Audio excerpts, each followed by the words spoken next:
Your new Amatic reporter, James Francisco here. Welcome to 2025-25-25. Let's dive into the latest media buzz and see what's making headlines these days. First up, a groundbreaking development in the medical world. A potential cure for 10 types of cancer. Scientists have been working tirelessly, and it seems like they have a major breakthrough. It appears cancer has completely died off from the body within 48 hours. This will change the lives of millions of people around the globe forever. We go to Australia now. The words cure and cancer. Huh? Oh, what? We have breaking news? Ah, yes. Oh, okay. We have breaking news. Justin Trudeau, the Prime Minister of Canada, has just resigned. Every morning I've woken up as Prime Minister. I've been inspired by the resilience, the generosity, and the determination of Canadians.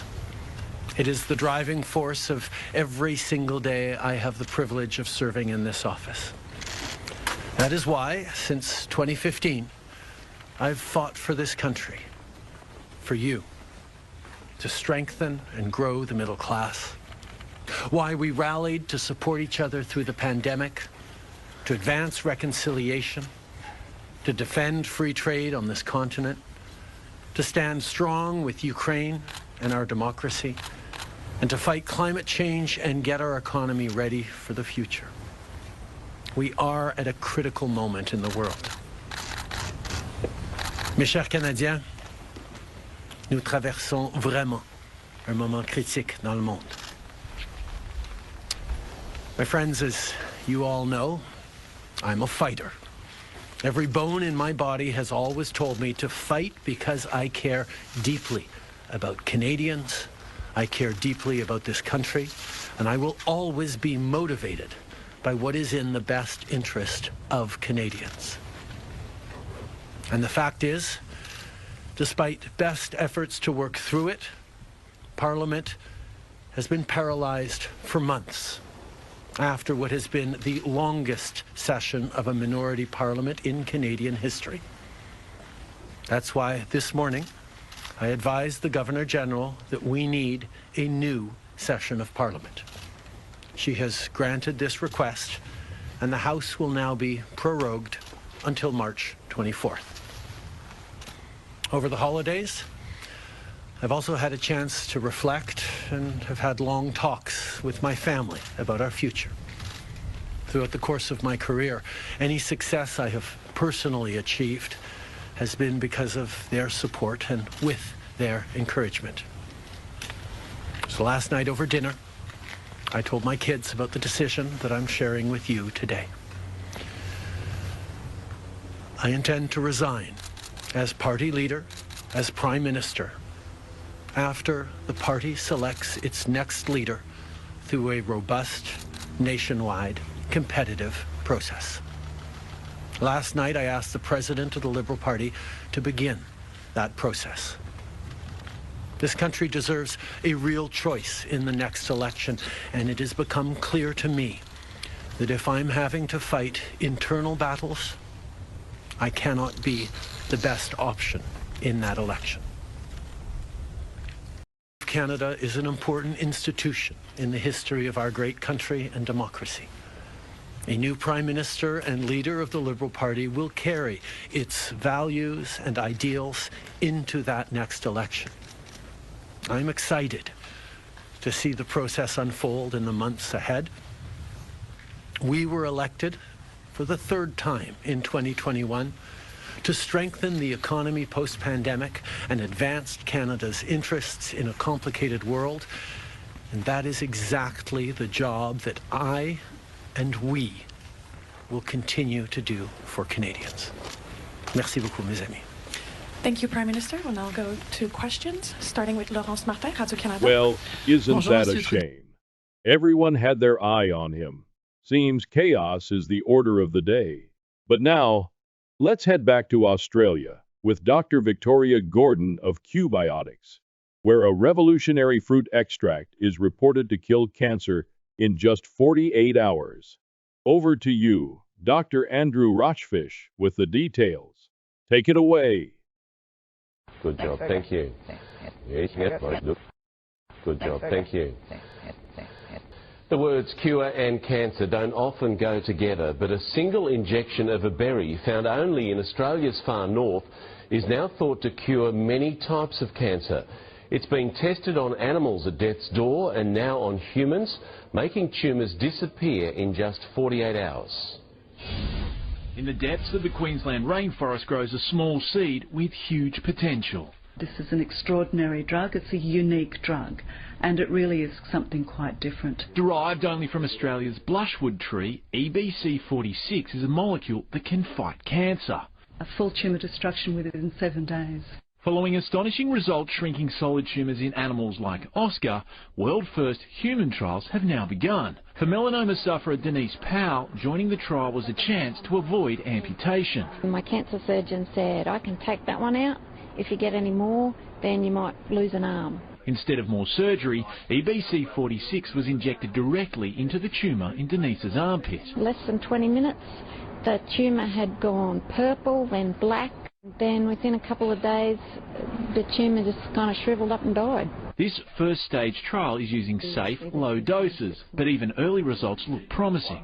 Surgery treats most tumours, about 60% of them worldwide, and to do that you need an operating theatre, but with EBC46 you could go along anywhere. When injected, EBC46 triggers an immune response, activating white blood cells to attack the tumour and shrinking it to nothing.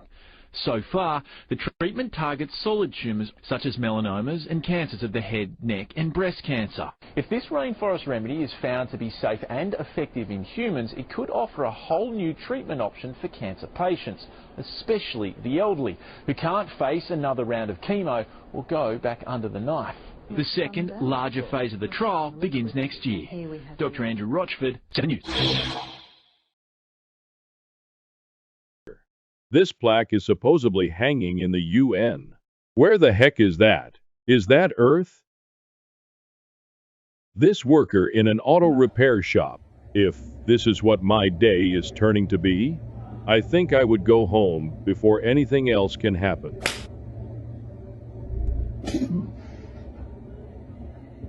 Looks like it was staged to me,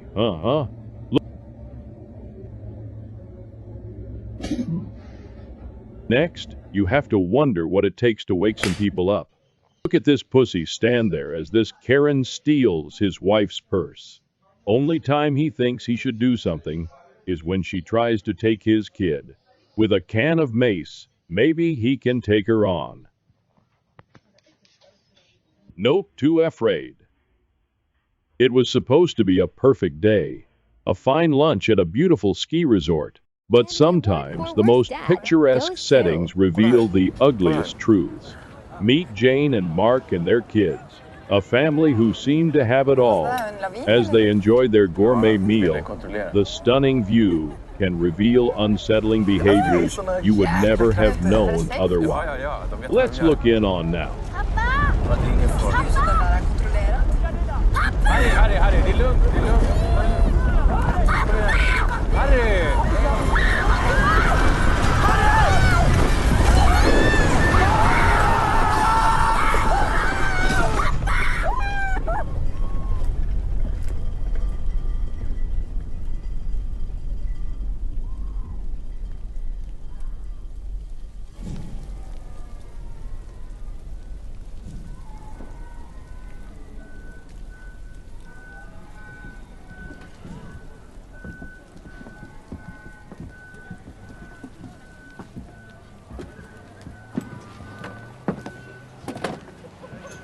Ça va? Tout va bien? Are you okay? Is it safe? Safe to come up now. Ça va? Tout va bien? Bye.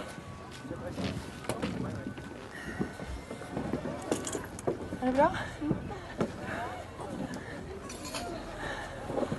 Är du okej? Ja, bra. Det är bra. Är det bra?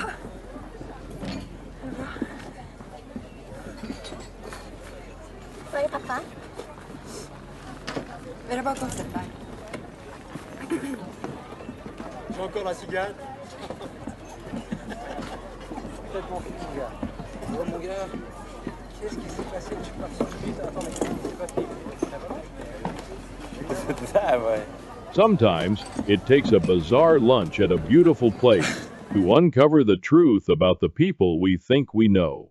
If you think dealing with a creepy partner is tough, wait until you meet the creep who left a bizarre notice on your door. You know where they can shove that, huh? Ha ha ha ha.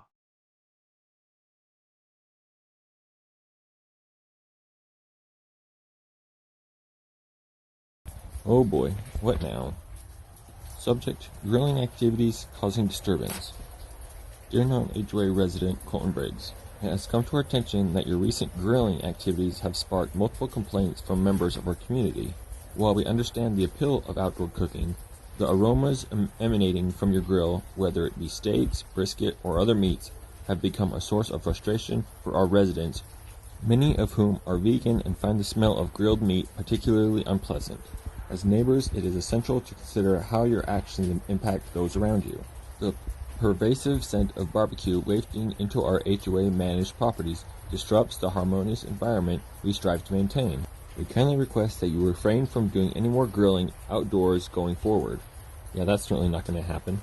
Instead, we encourage you to explore alternative cooking methods indoors that do not release such strong odors into the shared airspace. What the crap? We trust you will take this request seriously and adjust your culinary practices out of respect for your neighbors. Please note that continued disruptions may prompt us to escalate this matter further. Thank you for your understanding and cooperation in preserving the peaceful enjoyment of our neighborhood. Should you wish to discuss this matter or explore more neighborhood-friendly options for your outdoor activities, please feel free to reach out to us at the HOA board meetings on the first Tuesday of every month. Sincerely, Mrs. Ronald Smith. P.S. For inspiration, many of our members would be happy to share vegan recipes that align with the community's values and contribute to a more pleasant atmosphere for all. I think instead I'm going to host a grilling party, and everybody within 100 miles that has a grill is going to come and we're going to smoke and grill meat. I think I can be grilling on a daily occurrence now. What do you guys think? I need some more recipes and different things I need to try out now on my grill. Let me know what recipes I should try out next. Next, let's talk about solar weather. 2025 is proving to be an exciting year for space enthusiasts. Hold on to your sun hats, folks. The sun's on a cosmic roller coaster as it hits its 11-year solar maximum period. Expect more fireworks in the form of CMEs and solar flares. On October 3rd, 2024, GOES 19T's SUVI snagged a dazzling X9 flare shot, visible in the sun's lower half, making it the heavyweight. In the world of solar flares, X-Class is the gold standard. And the number tells us just how beefy it is. Meet SUV, the solar ultraviolet imager, aboard NOAA's GOES 19 satellite, which embarked on its sun-staring mission on June 25, 2024, and started its watchful gaze on September 24, 2024. This stellar guardian keeps an eye on the sun's extreme ultraviolet spectrum, scanning for space weather tantrums that could cause earthly hiccups. The sun is in its solar maximum, leading to some spectacular solar flares and geomagnetic storms. Just last week, we experienced a G3 storm that lit up the skies with stunning auroras. Keep your eyes peeled for more cosmic fireworks throughout the year. Also expect increased weather activity throughout 2025. Since it appears about 75 million people saw articles or social media posts about the recent super flare story, and since virtually none of them were adequate communications of relevant science to the public, let's go over this here, starting with the super flare and what it is. These are hundreds to thousands of times stronger than most of the sun's normal solar flares, but they erupt by similar mechanisms, colliding magnetic fields above a sunspot. Modern-day solar storms can and have taken out satellites, transformers, power grids, networks, infrastructure, and more. But in a superflare, the blast is so dramatic that the electromagnetic impact to Earth is massive and global. A solar storm concern in general is the fact that these solar storms deliver an electromagnetic shock wave to our planet, and they induce electric currents and unusual magnetic effects. And it is well recognized that a big solar storm, certainly one that would come from a superflare, would destroy all the power grids, electrical devices, and even electrical wires. The United States government study a few years ago said that 90% of humans could die due to the lack of infrastructure, from water purification and distribution to food cultivation, communication and travel, heating and banks and gasoline and 911 and the internet, etc. If you remember the movie GoldenEye, it's not a bad visual of how severe the electromagnetic pulse can be. Everything electrical is destroyed, and it is well known that it wouldn't even take a superflare to cause this worldwide. So, a superflare would be a very unwelcome thing for our sun to throw our way. It would mean the complete loss of the modern world, needing to be rebuilt. It would take decades, but in the meantime, the starvation, thirst, suffering, and destabilization would be unimaginable. It is also noteworthy that severe solar-driven electrical disasters preceded technology, as many scientists, including Dr. Robert Schoch, have shown, where the overcharging and magnetospheric compression by the shockwave juices up the lowest L-shell magnetic fields. It's creating the same situation that we see on a magnetar, where the downward discharge occurs and blasts the surface, a lightning bolt the size of a continent. So now the important question, is this something to know about for our future or not? Well, this new study is suggesting that sun-like stars produce these events every century. Now that's a very scary thought, but it also can't be placed one-to-one right onto our sun. They didn't find all sun-like stars blasting superflares every century, but rather there's a range. Some of them blasted far more often and others far less often.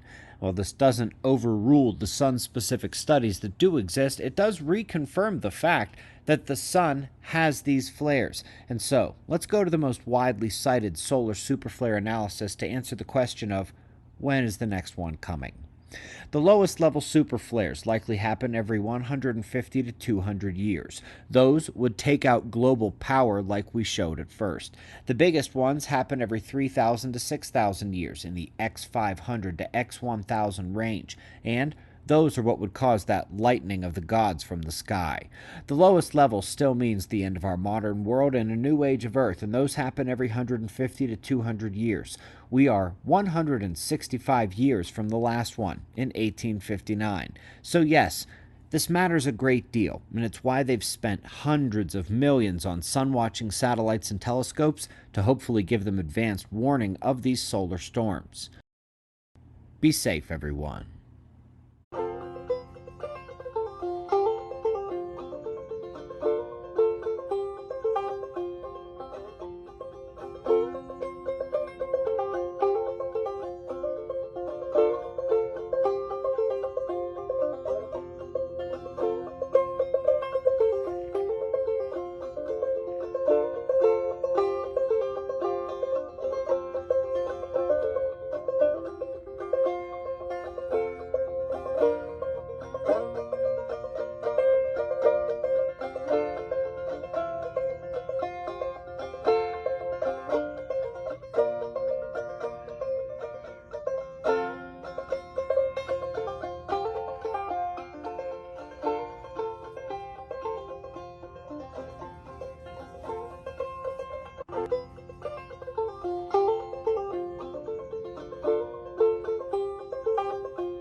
One of my missions is to turn on its head the idea that carbon dioxide is a pollutant and somehow dangerous, when in fact it is the most important nutrient for all life on Earth, and without it, this would be a dead planet. So I say not only is carbon dioxide good, it is essential, and it's a good thing that we are putting some more carbon dioxide in the atmosphere because it was running low before we came along. If we had definitive proof that CO2 was causing serious problems and we could prove it, don't you think they would write that down on a piece of paper somewhere so people could read it?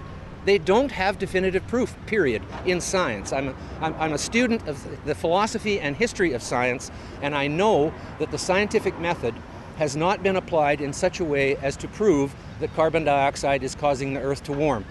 Do you think in a few years, say 50 years from now, people go, that was a really stupid period in our history when we tried to change all our energy policies to cut this gas? I am firmly of the belief that the future will show that this whole hysteria over climate change was a complete fabrication.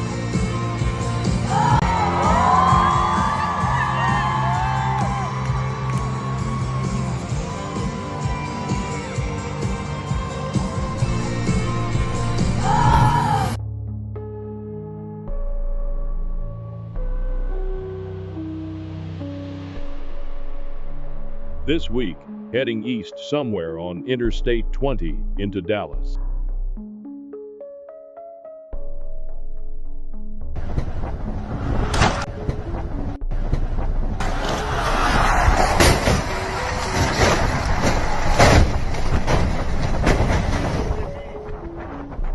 Winter weather has defiantly hit the area.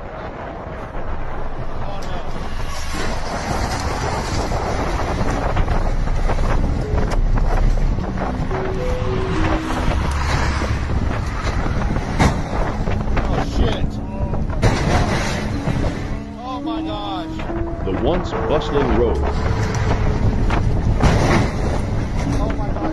now a gauntlet of ice and snow, became the stage for an unforeseen disaster.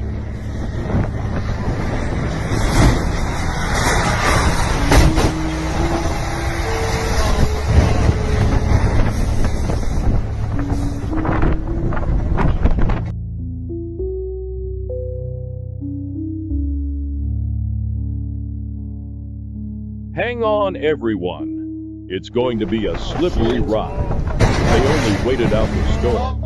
And just like that, a simple drive turned into a nightmare as vehicles collided in a symphony of chaos and confusion. In the blink of an eye, winter's icy grasp transformed the highway into a scene of devastation.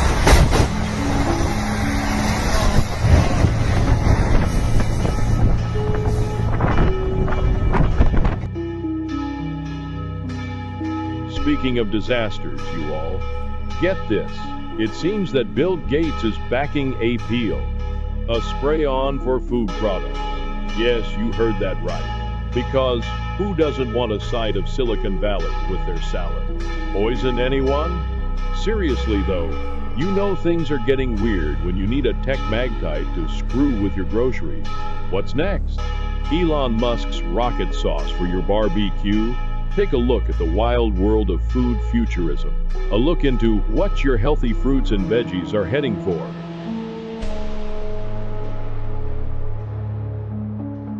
PSA for anyone going to the grocery store. Yes, even natural health food stores. Next time you're in the produce aisle, please be on the lookout for this label. And whatever you do, do not go near it.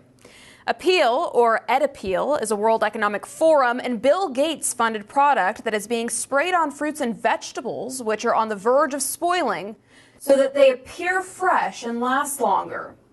Even more frightening is the fact that Apeel has been approved for use on USDA organic produce under the name Organapeel.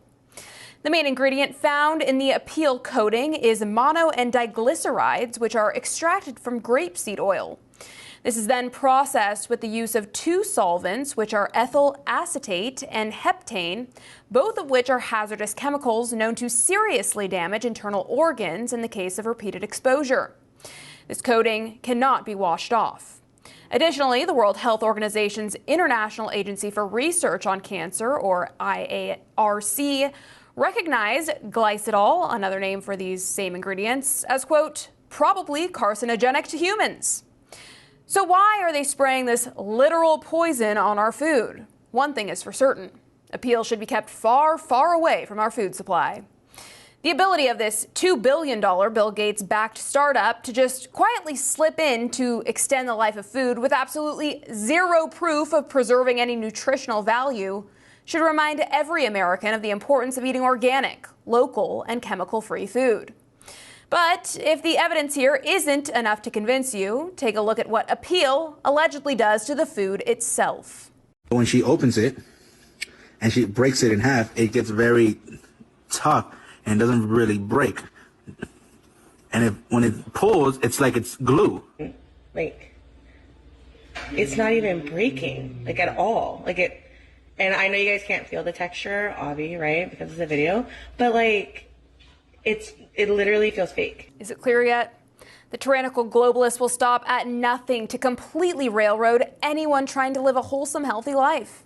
They'll do anything to try and kill off the resistors who refuse to align with their dystopian, dismal future, where you'll be forced to eat bugs and own nothing and be happy. It's time to start growing your own food or buying food from your local farmer's market if you don't already.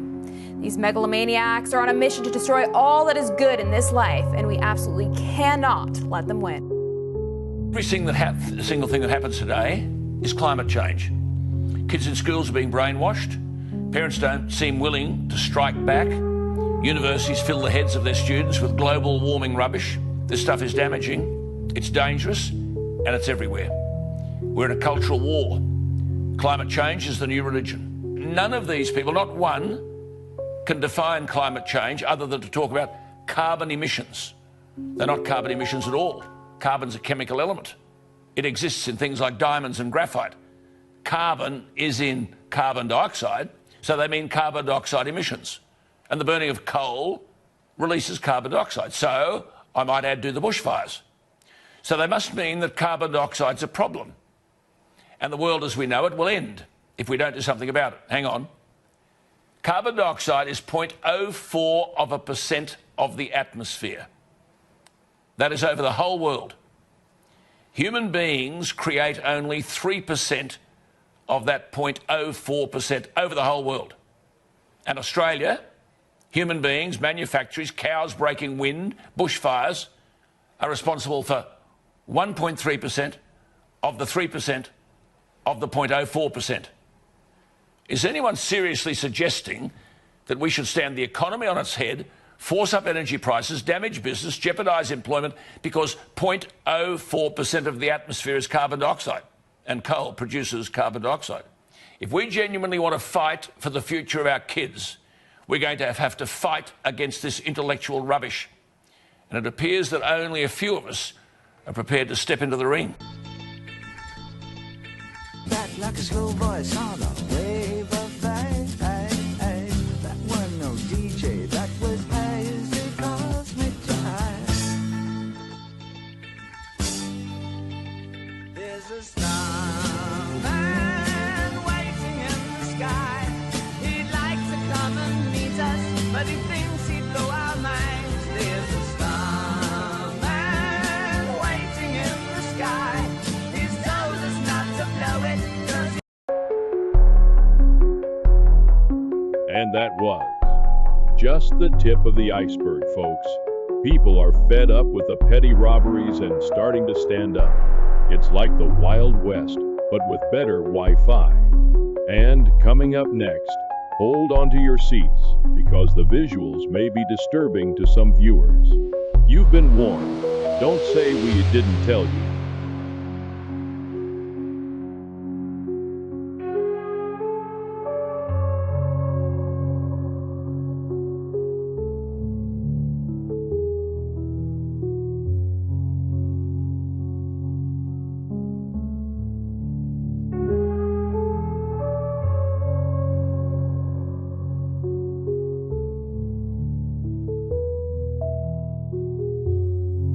You cannot be part of a group or an association that's focus is to bring about moral evils.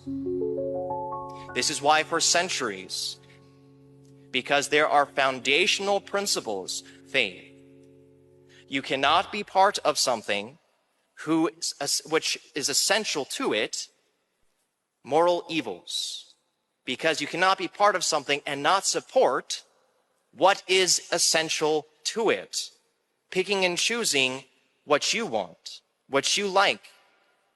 And you have a moral obligation not to be part of that. There is a moral obligation here not to be part of them, regardless of whatever other good things you might think the Democratic Party is trying to bring about. Murder is a line you cannot cross. Luton is a town located in Bedfordshire, England. It's about 32 miles or 50 kilometers northwest of London and 18 miles, 29 kilometers northwest of Hertford. Luton is known for its rich history, including its hat-making industry and the Vauxhall Motors factory own. It's also home to London Luton Airport, one of the major airports in the UK. We look into a young woman returning to her childhood hometown after many years away. I'm Stacey Dooley, and this is Luton, where I was born. I went to school here. I even worked at the airport, and then I moved away. But now I'm coming home to find out if it's true that Muslim extremists are taking over my town. It didn't take long to witness firsthand the extremism I'd been hearing about.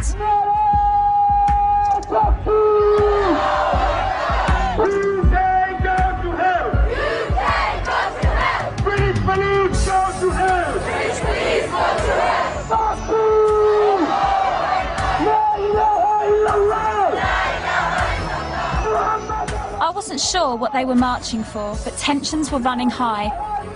Your sister, brother! Your mother! Where is the shame? How dare they touch our woman? It turns out the demo was in response to the arrest of local woman Mona Thorney, whose husband set off a bomb in Stockholm in 2010. I cannot believe this. I've never seen anything on this scale before. And it breaks my heart to think that this is happening in my town. Hands off Muslims! Hands off Muslims! Hands off Muslims! Everyone's got a right to protest, but I found their chanting provocative and extreme.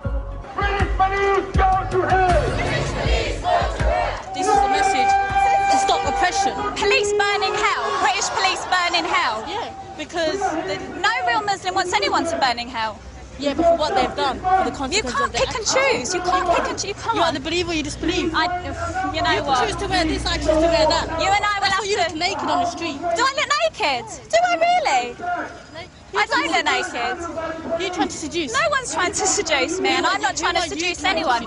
You shouldn't judge me how I try not to judge you. You are. You've just said who am I trying to seduce? No one. I said I am judging. Well, I don't judge you because I'm above that. Excuse me, go and put on some clothes. How you choose to live, how you choose to dress like that, I choose to dress like this. You don't start. No, it's okay. Don't you dare speak to me like that. No, this is my hometown as well. All right, stay then. No, I'm walking. Okay. I am walking. No, I can do what I want. Okay. That girl's just. I don't mind. Point away. Point away. Because you're not scaring me. I try my hardest to sympathise with people who are maybe different to me. And it's a tiny minority that play up. Who are you trying to seduce? Go and put some clothes on. You look naked. Oh. They've been arrested. They've been harassed by the police. Such a shame. No evidence whatsoever. Do you think it's fair that you should say British police need to burn in hell? That's a freedom of speech. They can, if they wish to say it, they can say it. In Islam, doesn't it say that you have to respect the law of the land that you're living in? No. I thought it did. What's the solution? You know, if Muslim people are in the wrong and they are committing crimes, you know, no one's above the law. If the law of the land is Islamic, we will respect the law of the land. What if it's not Islamic? If it's not Islamic, then the law of the land and those who make it can go to hell, quite honestly, because Allah said in the Quran, in chapter 33, verse 1, He said, O Prophet, fear Allah and do not obey the disbelievers and the hypocrites. Is David Cameron a Muslim or a disbeliever? Guys, I can't just speak believe on it. camera, So you can't, obviously. you can't obey him. So he can go to hell, as well as Do you all think- of the other leaders. Do you Let me think tell I you- should go to Let me hell tell you because something. I'm a We will. non-Muslim? You're on your way to the hellfire because you're a non-Muslim. All non-Muslims, are destined for the hellfire. Do you really believe and, that? yes, and you will be fueled for the hellfire as well. But the fact is that you have an opportunity to change. That hurts me to think that you think that of me because you don't Well, it's really not- it's know not. me The and you fact think is- I'm the fact destined is- to no, no, hell but because I'm non-Muslim. you said you're not a Muslim, so that's enough for me to know that you're not Muslim. So- if you're not Muslim, you're destined for the hellfire unless you change. I find it sad that anyone would preach such a damning message. To sum up in words, even to tell you how I'm feeling right now, I feel completely gutted. I'm gutted that this is happening.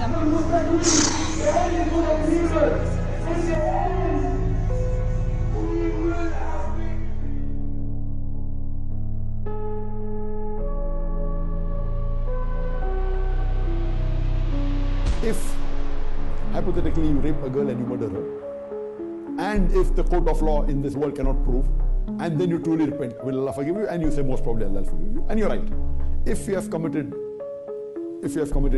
rape and murder, and if you truly repent and ask for forgiveness, as I told, there are 5 criteria required for forgiveness. Number 1 is you admit what you have done is wrong, that the sin that you have done is wrong, admit it. Number 2, see to it that you stop it immediately. Number 3, see to it that you don't do it again. Number 4 is that you ask forgiveness from Allah subhanahu wa ta'ala. So if all these criteria are fulfilled, inshallah Allah will forgive you. Even if you have committed rape, which is a major sin, and if you have committed murder, it's a major sin. But if you truly repent, Allah will forgive you. As we know, Allah is Rahman Rahim. Now coming to your second question, that is this not injustice to the girl who was raped and murdered? And I would say no. Because both the person who raped is undergoing a test in this world, the person who was raped also is undergoing a test. And let me explain to you that Allah has given guidelines to the woman that they should dress up modestly, they should cover their complete body, except those parts can be seen that is the face. Now if after giving all these guidance, and hypothetically, if that girl doesn't dress up modestly, she is dressed up immorally, which people get excited and the rape is done, who's to blame? It is even the girl to blame. That doesn't mean that the boy has a right to rape. But besides the boy who committed the rape and murdered, it is the girl who also has to follow the guidelines of the Quran. If she wore obscene clothes because of which the rape took place, then she is responsible. But if she wore normal clothes and yet if the person rapes, then it is a test for the girl. For the girl, was she following the advice of Allah subhanahu wa ta'ala by wearing appropriate clothes or not? If she was not, then she is to blame to attract the men.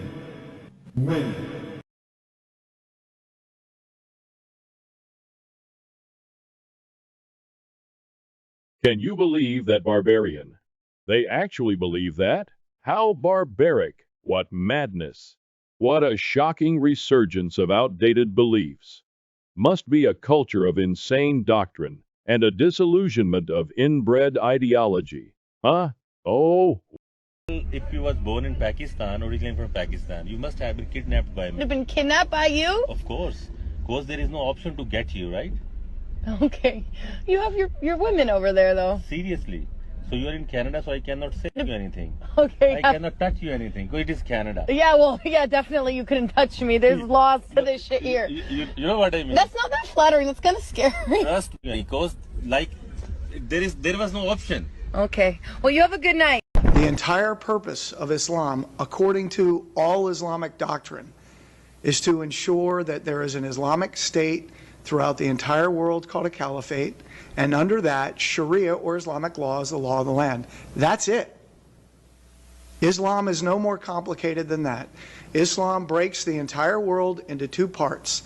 The Dar al-Islam, where Sharia is the law of the land, and the Dar al-Harb, the house or abode of war, where there is not Sharia as the law of the land. The function of Islam is to eliminate the Dar al-Harb until the entire world is a Dar al-Islam. And the vehicle to do that is called what? Jihad, which in 100% of all published Islamic law is only defined as warfare against non-Muslims. So let's just put that on the line. And so we're here talking national security issues. We have people here that are running for the office of President of the United States, and we have to begin there. And what I would put forth is that since, and actually prior to, but since 9/11, our entire national security apparatus has been unprofessional in its approach to this war, from the 4-star generals to the office of the president, to the national security staff, to the leaders of DHS when it was created, the FBI, the CIA, and other agencies. Because we have said this has nothing to do with Islam, despite the fact that our warfighting doctrine says when you analyze an enemy, you start with who he says he is and why he's fighting. And 100% of this enemy that we're facing, from the jihadi in Chattanooga to the 9/11 hijackers and everybody before and in between, have all said we're Muslims waging jihad in the cause of Allah in order to impose Islamic law and establish caliphate, period. So that's what it is. And if we look in Islamic law, authoritative Islamic law, the kind you get at mosque bookstores, not at Barnes & Noble, you will see that 100% of them say that jihad is warfare against non-Muslims. And it's total warfare. It's not just guns and bombs. It's psychological warfare. It is political warfare. It's subversion. It is the whole 9 yards. It's total warfare, something that our DOD has not been practicing. I would say you'd have to go back towards Reagan administration and maybe even beyond that. Complete and total war against non-Muslims. You're not doomed yet, but in all of world history, there has never been a civilization that has so opened its doors to another civilization that is openly hostile to it. So this is unprecedented, what's happening. Your ancestors of Europe, and I describe it in my books because I write about history, fought tooth and nail to prevent Islam from entering and conquering Europe, because that was one of the grand plans that went on for century after century. From the east, the Turks were trying to enter Constantinople. They surrounded Vienna in 1683, and before that, the Muslims, I told you, went up into Tours in France in 732, 1,000 years later. This was an actual goal. And now Western Europe is saying, oh, none of that matters. It was a misunderstanding. Come on in. But they haven't changed. That mentality, and when I say they, that's obviously, I'm simplifying. The mentality that I've described is part of Islam. It's an Islamic concept. So the Islamic State, you're told, oh yeah, they have nothing to do with Islam. They've twisted it. No, they haven't. They are a representation of what Islam, the caliphs, the sultanates, the emirates, that's how they operated. The heads of Islam, the grand imams and the muftis said the same exact thing. Okay, so that is what it is. Again, it's not my point to arguing, oh, well, this particular migrant wants to conquer you. Maybe he doesn't. Maybe he's looking for a good life. I understand that, and that's what makes it complicated. But to just open your borders completely to that demographic, which has within it, not all of it, but within it, that kernel of animosity for Christians and so-called infidels, and the imperative to conquer the world in the name of jihad for Allah, which they're the good guys, keep in mind. They never see themselves as the bad guys. This is one of the issues with all conflicts. They're not bad guys. They're good guys in their mind. You're the bad guys because you're infidels, and they're trying to bring the light of Islam to you. So that's another aspect of how moral, or the morality that they feel. They're the good guys, okay, in doing this. Because look at you, Denmark and Europe, you're all dissipated drunks and, profligates, and, there's no real... I'm sharing with you their arguments because I read it and I hear it. So they're bringing to you goodness, okay? But before, your ancestors, because I guess they had their own social order and their own goodness, and it was called Christianity, were able to fight it. But I guess in this current void of sort of this atheistic climate, anything goes, and who's to say they're wrong? Maybe they're right, etc., etc. And now you have what's happening. So it's a very unprecedented experience. A lot of people talk about the Roman Empire, this sort of thing happened, but it didn't, and we can get into that. It was actually, they were still cognizant of trying to maintain their own social, cultural mores, Rome. And it fell to the Goths and the Germanic peoples.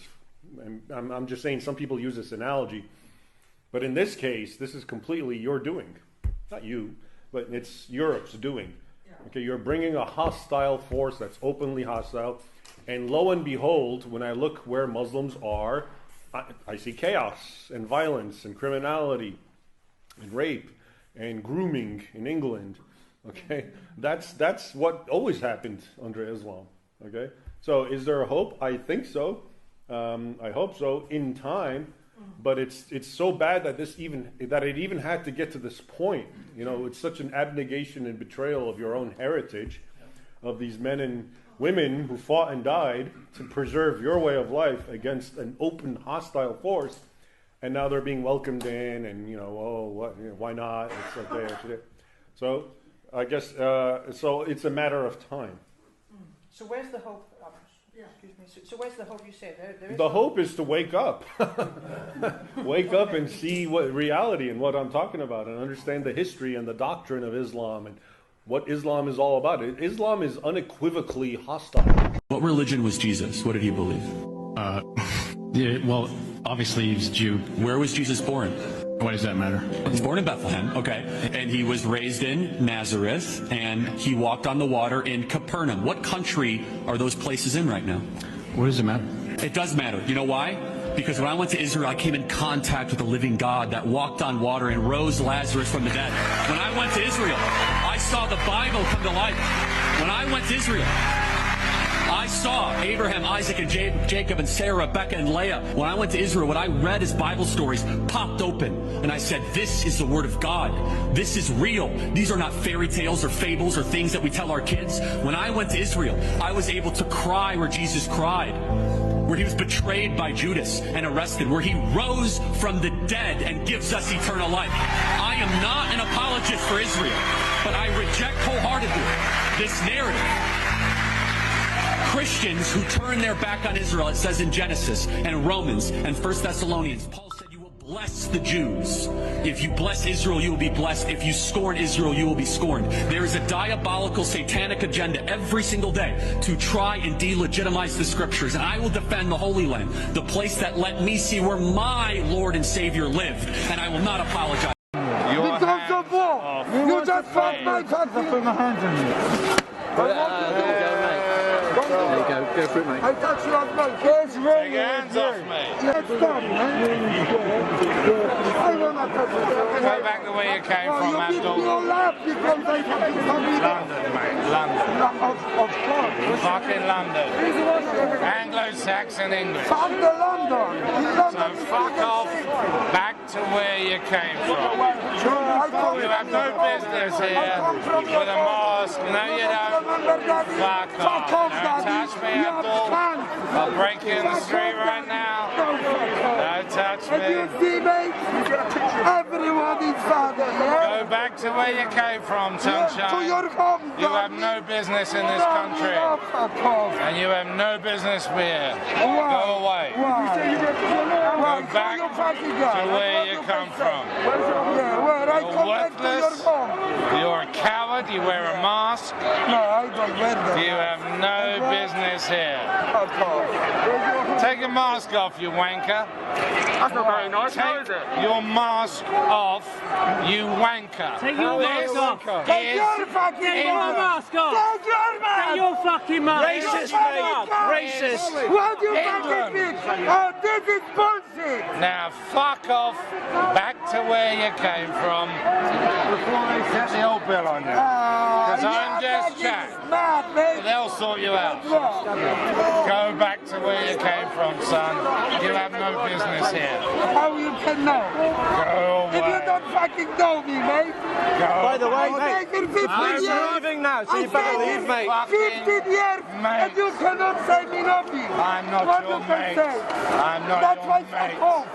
Yes, that's Trump. Get out of here, you fucking wanker. Thank you. Hey, buddy, all the police have left from behind you, mate. Hey, look, 1,000 people. Who say you the wanker? You are fucking wanker. Who is the fucking wanker? Have a swing, man. All people say you Who is the wanker? Who?